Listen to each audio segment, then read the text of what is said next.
And it turns out that that's the secret to staying up in the Premier League. Wow. It's what an incredible insight.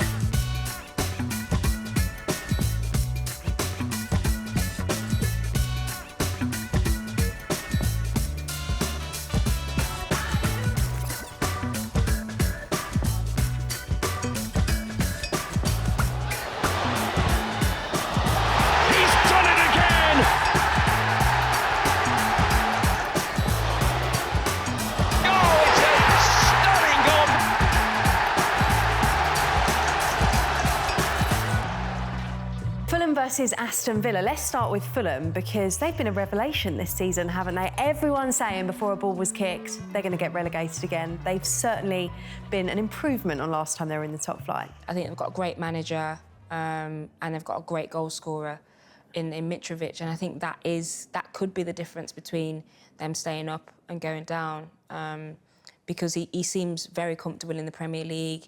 He's a physical presence. He looks like a pain to play against for defenders. And they've also got, you know, a really good formation. They press high up and they make it difficult for teams. So I think if there is going to be any year that Fulham stay up, it's going to be this one, and they've started really well. Yeah, I think Fulham are really interesting. This sounds really like oversimplistic, but they came up last time they came up. They bought too many players, and they went back down again.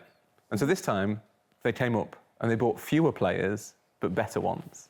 And it turns out that that's the secret to staying up in the Premier League. Wow. It's what an incredible insight. Mitrovic has been superb, but the one that I think really stands out to me is PIEN in midfield. I think he is, and you saw it in that first game against Liverpool. You looked at him and you thought that's a Champions League midfielder. That's not a kind of scrapping about at the bottom of the Premier League midfielder. He is a Champions League player, and he looks like a Champions League player. And I think having someone in that role there, especially because he's quite big, must make the rest of the team look and think, do you know what? We're going to be OK, because that guy in the middle is really good, and that gives you something to build from.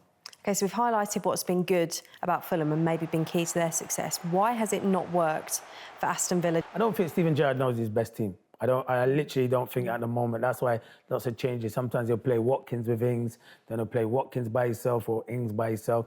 And there's always talk of should Coutinho play. They've got good players. He just needs to settle on his best 11 and let them play. At what point does Steven Gerrard come under real pressure, or is he already under real pressure?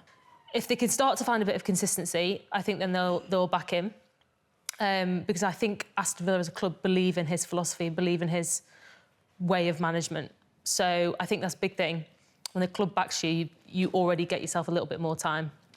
I think it is a difficult one, especially because of the chopping and changing with the team formation and what's going to be the best. But I think for Aston Villa now is just getting that consistency in performances rather than having this up and down, and not really sure where they are. I think Steven Gerrard is, I hate to say it, but he feels like he's on borrowed time. I think games like this for Steven Gerrard are huge. This is a huge game for Villa. I think they have to pick up results against these teams.